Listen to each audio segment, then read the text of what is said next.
Hello and welcome, I'm Mark Duclos. Thanks for joining us for our very first edition of the Road to the Chase for 2023. I'm joined by one of Greyhound Racing New South Wales finalists, Simon Orchard. What a cracking series we've had so far. 14 regional finals, plus the Megastar, plus the Blacktop. And we have been on a road trip forever. We have, Duke. It feels like a while ago that Dave Gill and Firehose got up at Goulburn. That kick-started our regional finals. And I tell you what, for someone who's trying to create content over the last month, mate, we have been nothing short of a story. Everywhere you look, there has been the top kennels getting through. There's been the Rags to Riches yarn. There's been the Battler out at Broken Hill in Bronnie Welsh, 66 years old, and saying she's like a groupie, watching the Delbridge kennels and the Britain kennels come to town and then taking them down on the red loam. So I've really enjoyed it, mate. And the best part is the knife is only just starting to sharpen. It is, because this Saturday evening we've got 8 city qualifiers. I can't ever remember having 8 qualifiers, which is basically, it is the last chance saloon for a lot of these dogs, a lot of interstaters, and of course all the locals as well. But this is it on Saturday night. 8 qualifiers, the 8 winners and the 4 fastest seconds goes through to semi-final night on Friday, October the 6th. Yeah, we knew it would be cutthroat, but we didn't realise that it'd be so many nominations. I think there's probably a few trainers and owners out there thinking, well, gee whiz, have we pulled the right rein, maybe waiting for this? Well, particularly when you look at a race like Goulburn, we didn't have a heat. It was just a straight-out final, so there's an opportunity for them to get there. I think a lot of them probably just like to wait and see how their charges are going, how the series develops, but I tell you what, we're in for a cracker of a series. Yeah, we sure are. And there's always the dogs that maybe aren't getting up in time. You know, a Starline Express, for instance, for Reggie Gardle. I know initially they said the Blacktop was the aim. He had a few setbacks throughout the last couple of months, so maybe heading to the city qualifiers. A dog like Zipping Remus had 2 cracks, Goulburn, and then goes to Maitland and still misses out. Marty Hallinan says we're just going to have to suck it up, go to Wenty and hope for luck. So we kicked off the series at Goulburn, and as you mentioned, it was Firehose for Dave Gill. No stranger to success at Wentworth Park, Uphill Jill, My Redeemer, greyhounds like that. He'll have this greyhound tuned to perfection for his semi-finals. We then headed to the mid-north coast of Taree, and again, you look at, you know, some of the greyhounds that have qualified and some of the trainers that have qualified. It must be an enormous thrill for them. Well, you look at Sean Guthrie, who took it out with Nora's boy. He had to ask his boss if he could get a day off work just to take the dog to the track. On his birthday. On his birthday. And then he comes out winning the regional qualifier. And, you know, this regional final so far, Duke, are littered with great stories like that. That's the beauty of our sport. And every time I do some radio or I jump online and have a look at some comments, people are admiring just how many different yarns and people from all walks of life. And that's why we love the dogs. Yep, so we had 14 regional finals. So first, second and third out of each of the regional finals have progressed through to the semi-finals. The other 2 races that qualified in New South Wales, the Megastar, Umberto, and then of course the Blacktop, the Group 2 Blacktop last Friday night, where Nenga Lucy got up in the last couple of strides to run down Umberto. And the other qualifiers have come from the Group 1 National Sprint Final at the Meadows. So that's the composition. And when you look at it and you look at the spread of greyhounds, the spread of top trainers that are involved, I guess the series had a few knockers. As we've progressed with it, we're now into the 6th running. You know, people are saying, you know, is there a better way to do these semi-final draws? When, again, you look at Goulburn, there was only the one regional final. It's a hard question, but let's not forget, there is $1 million up for grabs. Yeah, and that's going to draw people in. I think the city qualifiers are proof of that. We'll talk about that a little bit later in the show. But you get halfway through the series, Duke, and it's not like we're labouring, but you're wondering, where are the good dogs going to show up? And then, bang, in the last week alone, Kelsey Bale, who's, a 12-time group finalist in the last year, gets through at Wagga. Cashmaster absolutely blows the arms off the clock at Grafton. Idolise, I know we're going to talk about her as well, but a Group 1 winner at Wenty Park returns and gets another crack. And then, of course, Zipping Novak, so brilliant at Gosford as well. Let's take a look at the Blacktop, and it was Nenga Lucy. And I've got to admit, after she missed the start, like I thought she'd come out running off that inside draw. And when she's 4 or 5 off them through that first turn, Umberto's out carving it up in front with Frisky Felon. But it just showed her guts and tenacity for such a young chaser to run down Umberto in that final. Yeah, well, just over a dozen starts. You've hit the nail on the head. And I love the comment from Dennis after the race. The Gardens owed me one after that. Yeah. Heart-wrenching photo finish in the 7:15 behind Zipping Orlando. And you're spot on, Duke. Dennis said during the week before the Blacktop, if she doesn't lead, I don't think she can win. You're right, she's only had, a dozen or so races, but to come from behind, there's a couple of good runs in the race. Of course, Umberto has put barely a paw wrong since he got to New South Wales, but gee, I love the effort of Frisky Fallon. She was just so brave for Mark Davidson. He was over the moon, the fact that they'd qualified, but she almost pinched it. It was a really good race. Yeah, and look, I guess that's the whole point about the $1 Million Chase. It is a shot at $1 million. For a lot of these people, just to qualify to the semi-final is actually a career highlight. Yeah, well, you go to Gunnedah, Alan Cypher. I rang him probably 20 minutes after the race, and he was still, I could hear the beer guzzling down his throat, I reckon. He said not only did he think that Jet Keen was immoral out there at Gunnedah, but he said exactly your words, getting to the semi-finals, that's a win for us. That's all we ever ask. We get a trip to the Big Smoke. We get to take our family and friends in there if we like. And everyone at home will be watching, rooting for us when we get in there. Well, they are. They're one win away from having a shot at $1 million. It's like Millionaire Hot Seat with Eddie.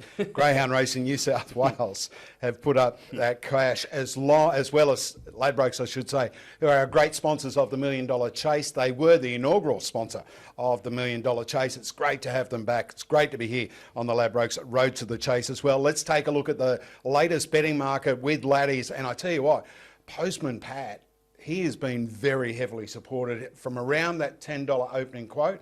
He's all the way into $5. We've got greyhounds that have qualified already, mortified at $12. Sage Tennille, the winner of the Group 1 National Sprint for Cody Charles at $12. Nangar Lucy at around that $15 and $16 quote, along with Cashmaster. Umberto at $16. And then we get out a little bit further in the market to McKenna, the winner of the Temora Regional Final at $26. All the way down to Idolize at $41, the winner of the Nowra Regional Final on Monday night. All right, tell me one greyhound that really caught your eye through the regional finals. Well, I think Cashmaster at Grafton did it for me, Duke. I know I spoke to Robert Cook earlier in the year, and they reportedly knocked back some big offers for this dog. We're talking six figures from some owners in Sydney who are quite prominent in the greyhound game. They wanted to stick with it. They said it's hard to get a good dog. We want to see how far we can go. He comes out and he runs 8.87 to the first mark, and you would probably know more about this than me, but that is airborne. Blinding. And then goes within a length of the track record, which coincidentally is held by the half-brother, Cash View. So for the second week in a row, because he ran 08 the heat in the week before on the heats. Exactly. And, Cookie afterwards was saying if he comes out like that, I don't care where he's drawn or who he's coming up against, because he's going to be really hard to beat. I guess the knock on him, can he extend that out to 500? He hasn't had a 500 in a couple of months. He's got to do the travel. What is it, 8 or so hours, probably down? Yeah, around that. From up around the Grafton region. But he has seen Wentworth Park. He had a trial and then he went around in the Easter egg heats. And if you go back and watch that Easter egg heat, he ran straight up the backside of the early leader. I reckon he was the one you wanted to be on going into the first bend. Knocked him out of the race, had no luck from there. So Cashmaster for me, as I said, on the back of 8.87, I had to double check it 2 or 3 times, absolutely flying. Yeah, if you get anywhere near 9 seconds that first split at Grafton, you know that you're absolutely highballing out in front. Again, when you look at the $1 Million Chase and you look back at the history of the race, Peter Lagosiani dancing down the straight, winning the very first one with Mystic Riot. I've still got bruises from the bear hug he gave me when he jumped the fence. Frankie Hurst, and of course Peter won it twice with Handsome Prince. Frank Hurst with Good Odds Harada. McInerney, and of course She's a Pearl, who I can tell you is around 3 weeks away from having a litter. Spoke to Andy only a couple of days ago. He thinks there's around 9 or 10. Right. In She's a Pearl's belly. But again, when you look back at those races, they are iconic. They, the Golden Easter Egg is probably, had overtaken the National Derby as our most prestigious event. I'm not saying the $1 Million Chase has overcome or overtaken the Golden Easter Egg, but, we've got interest all around the world in this event, purely and simply because it is the richest free entry greyhound race in the world, $1 million on the table. You always get a great story. I'll tell you what, Simon, one of the great stories is Idolize winning the Nowra Regional Final, trained by Pete Prasuto in Victoria. She's had 5 starts at Wentworth Park, 4 wins, including the Group 1 age-restricted futurity. Her only loss came in the $1 Million Chase final. She was drawn inside. She had box 4. Fell out of the boxes. That was the May edition that we had last year, won by She's a Pearl. Idolize fell out of the boxes. Now, she's had a litter of pups, right? So she had 6 months off the scene. She's run 5.33 at Wentworth Park to the first turn, 29.6, prolific winner in group races and that, to come back from having a litter of pups and be able to do what she did. And look, her heat and final win at Nowra were first class because it is a tricky track. And you could just tell the way she sort of felt her way around it. And I was interested to read that Pete Prizzuto said that he wanted to keep Idolize away from Wentworth Park until semi-final line. Okay. Maybe just a little bit of the, the head case there as far as missing the start at a last run there, albeit, back in May last year. But they're very smart, the Victorian trainers, mate. They know what they're doing. And Peter and the family have done a sensational job with Idolize. And that's just one of the stories that the $1 Million Chase evokes. And you talk about Idolize, I think you mentioned before, $41 with ladies at the moment. Can't believe it. Not only that, but she's $11 the place, right? Now, obviously, it all depends on semi-finals and the draws and all that. We know she's a genuine lid pinger. We know she loves Wentworth Park. I am dead set going to have a big dip at the $41. I'm going to have an even bigger dip at $11 because, as I say, not only are you one race away from $1 million for the owners and trainers, but for punters and that, you are getting over the odds. And I think it's sensational value. There's another one there at value that I can't bet. I should put that out there. So good luck to you and your hard-earned. Magistrate, $51 at the moment. A winner of 17 races this year, been in 5 group finals, and has knocked off some pretty good types. Hello Mike and Alpha Zulu, who we know has got a huge rap for Anthony as a party. Went through the Casino Series, I think put 6 lengths on them. A really good trainer as well. Magistrate's another one who does have to overcome the travel, but at $51 and Idolize at $41, you could do worse. Yeah, and came through a really strong final there at Casino as well. Has run 29.8, I think, at Albion Park. Very, very smart dog. So that's our review of the $1 Million Chase regional finals. As I say, there's some great stories. Head along to ladbrokes.com.au, check out the latest markets. As I say, you're getting $41 about a greyhound like Idolize. You are having to take $5 about Postman Pat, but if he strikes the right heat, the right semi, I should say, draws a decent box, he might go around $1.30 and $1.40 with some of the greyhounds that have made it through. So people will often look at that and go, oh, he's no value, but it could be $1.40 into $2 or something like that. So Postman Pat is the on-top pick at the moment. Looking through this list, Duke, there's dogs here we haven't spoken about. McKenna goes within, a length of She's a Pearl's track record. Any dog who can do that, let alone a young rising star, has to be taken seriously. You mentioned Peter Gagioni being the 2-time winner. We have to stat check this, but he's into his 6th straight semi-final. So he's made the semi-finals of every edition now that Nadal Sheba is through. I'm not sure if anyone else has done that, but in itself, an enormous achievement. And of course, you're the David Middleton of greyhound racing now. That's what I'm going to. David Middleton, for those who don't know, is a very, very highly thought of statistician for the NRL. Simon Orchard has now taken the crown for greyhound racing in New South Wales. Just trying to sprinkle a little bit of dust. And I'll tell you what he has done. And Birdo, for those who are unaware, has come into the kennel of Pete for the last month or so. I've spoken to Jace Thompson a few times and he said, I'm not really getting in the way. This guy knows what he's doing. And Birdo's come out and won a Megastar, run second and gone within a bee's, of taking out the blacktop, and now goes into the $1 Million Chase as a real contender. Yes, had some good box draws throughout those finals, but has early pace, gets on the arms, a really good chance as well. Yep, it is. All right, so that is our regional final review of the Ladbrokes $1 Million Chase Series for 2023. This Saturday evening, we've got 8 qualifiers at Wentworth Park. Check out our preview of that as well. But all the action and all the attention will turn to semi-final night on Friday, October the 6th. 8 winners, 1 week away from winning $1 million.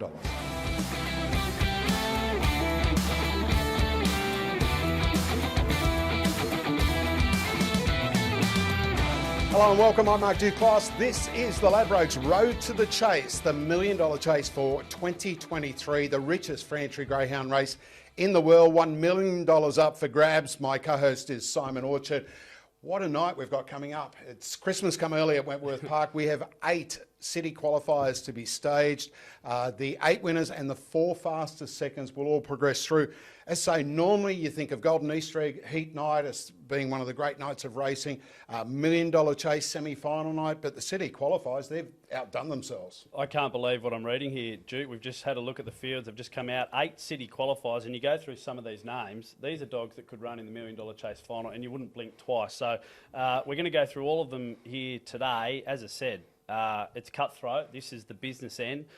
I'm sure there's a couple of participants out there at the moment thinking, all right, well, how are we going to get ourselves through to the semi-finals? And then we've still got to get through that to get to the $1 million race. So, look, the regional qualifiers around the state have been fantastic. I reckon there's been some really good placement from some astute trainers.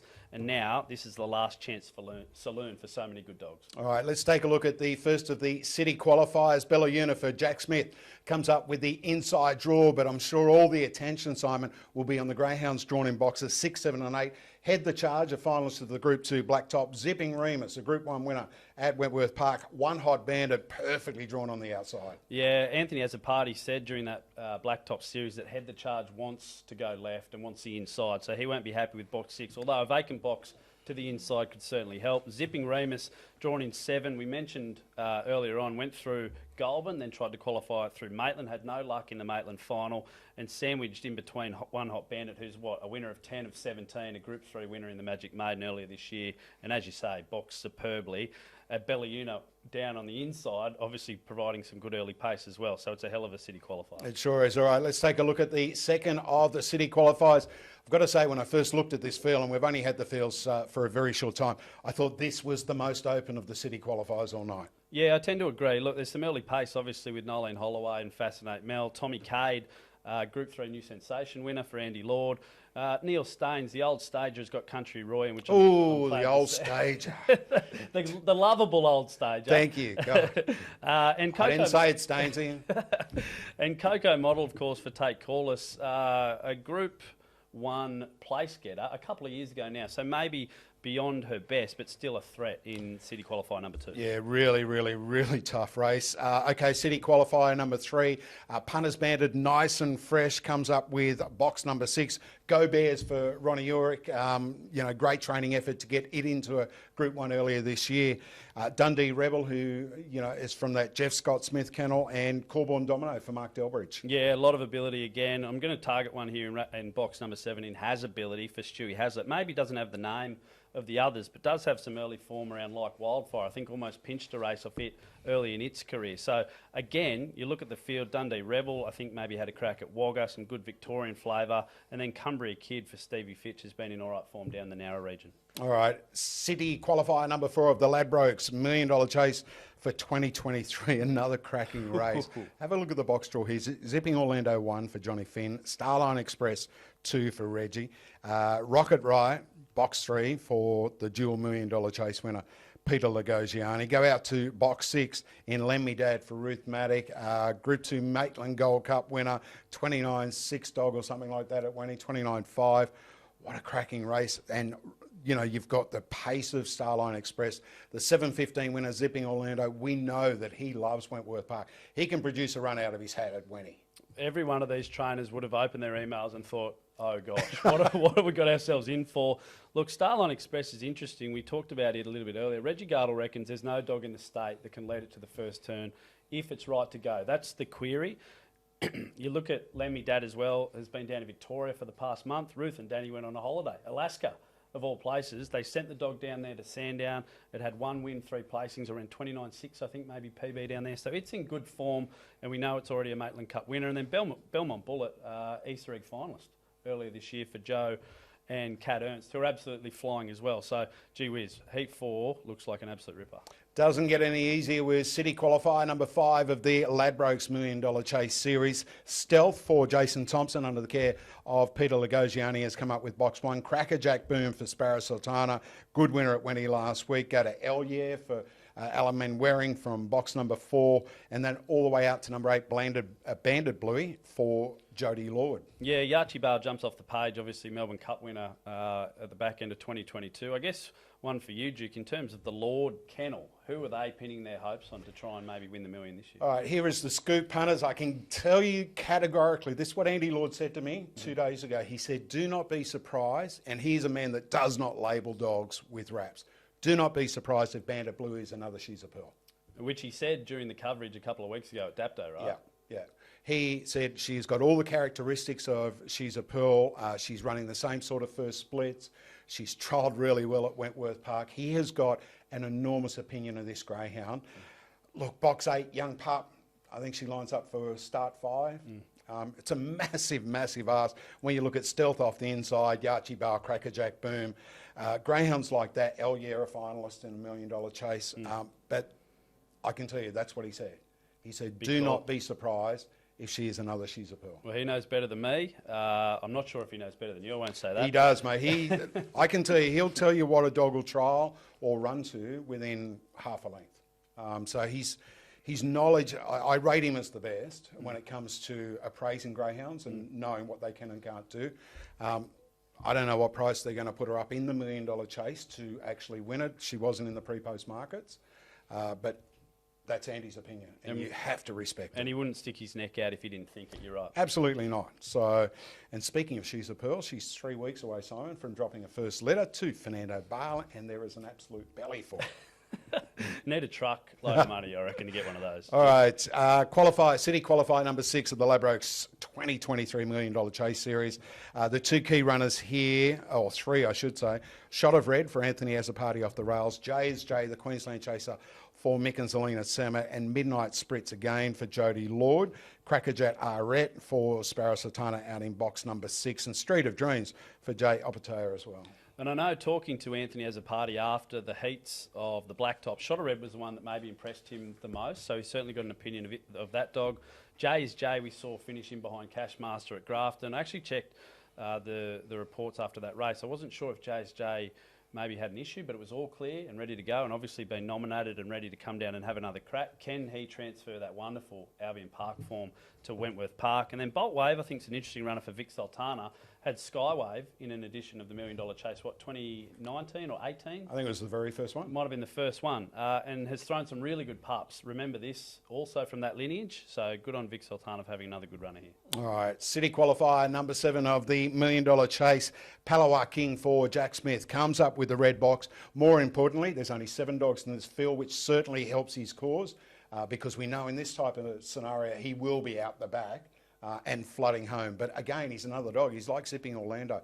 Just knows his way around Wentworth Park and handles himself so well in a race. And look, he's got the biggest finish of any greyhound, I think, engaged in these city qualifiers on Saturday night. Yeah, and I guess it's just a question of the map, without having a look at the speed of some of these dogs early. I know Energizer Miss is typically better over further, but Palawa King probably going to need some luck. Depends obviously how he jumps, but talking to Jack, he did say all the eggs are in this basket. If Palawa King doesn't qualify, there's no Sydney Cup. It's this or nothing. All right, the last of the city qualifiers to be staged at Wentworth Park this Saturday night. Again, only 7 runners in the field, but again, a very, very good field. Quantifiable out in box 7, Screaming Jet in 6, Loma, Tangible Asset, Marvel Zombie, Shorus Oak, and Rip and Grace on the outside for Richie Polidano. Screaming Jet, I know Andy's got a big opinion of this, and Quantifiable, a greyhound who's got good early pace. Yeah, Screaming Jet, I'm with Andy. Really, I think this dog could have picked up a big feature in the last couple of months with a bit more luck. We saw that really good run in behind Modern Swinger in the New South Wales National Sprint, and then not so much luck through the Dapto series. And Quantifiable, well, the dog we talked about earlier, Idolise, made it look like she was running through the mud, and she's a really good beginner. We know Litter Sister to Mortified, and of course Modern Swinger, and Chris O'Brien, I reckon, has had a pretty good year. We saw sensational. Chris has had a sensational couple of years. Yeah, and this litter have just kept on giving. We know Banjo to Fire produced the 3 of them. There's a couple of others running around, but he must just be over the moon. Every time he goes to the races with a dog, they're a really good chance of winning, whether that's Quantifiable, Mortified, of course, who's already through, or Modern Swinger. And goes all the way back to the foundation, the matriarch, which is Tiffy. So, yeah, Chris and the whole O'Brien family, they love their dogs. They've been involved for a long time, and he is certainly riding the crest of a winning wave at the moment. Let's take a look at the latest market with Ladbrokes. The all-in market for the eventual winner of the 2023 $1 Million Chase, Postman Pat, who finished 4th in the Group 1 National Sprint Final at the Meadow. Simon heads the market up at $5. They did bet around that $10 quote early. We go down to Mortified and Sage to Neil at $12, Cashmaster and Umbudo at $16. Then we've got greyhounds of the calibre of McKenna and Mr. Yellowstone at $26, and Idolise at $41. She is my tip for a greyhound to have a bet at big odds pre-semi-final, and Which one do you like? I like Magistrate, who's around the same price, purely because of the value. You only need to draw the right semi-final and potentially get through, and then all of a sudden the 51 for Magistrate, the 41 for your dog, who absolutely loves Wenty Park. I think you mentioned it, 4 out of 5 wins at the track. Suddenly that looks enormous overs. Magistrate, for me, as I've already said, 17 wins this year, a couple of group finals, and a dog who is probably out of sight and out of mind, being up in Queensland and having to travel down. But I really like the price at $51. All right, so we've got 8 city qualifiers of the Ladbrokes 2023 Million Dollar Chase Series to be staged at Wentworth Park this Saturday night. The 8 winners and the 4 fastest seconds will join the regional final qualifiers, as well as those national sprint, I should say, the Blacktop, and also the Megastar. Simon Orchard, thanks for joining us. We'll be doing this each and every week leading up into the big one on Friday, October the 13th. Have a great weekend. It's going to be great racing at Wentworth Park. Yeah, one more thing before we go. You dominated the Million Dollar Chase Maidens last year. Anything maybe coming through? Nothing. Oh, okay. That's full of flat then. No, we do not. Andy's got a couple, but I'm not involved in them. But yeah, we did. We won both of them. It was a great year, but thanks for asking. All right, I'm Mark Duclos. He's been Simon Orchard. We'll catch you next week on the road to the chase.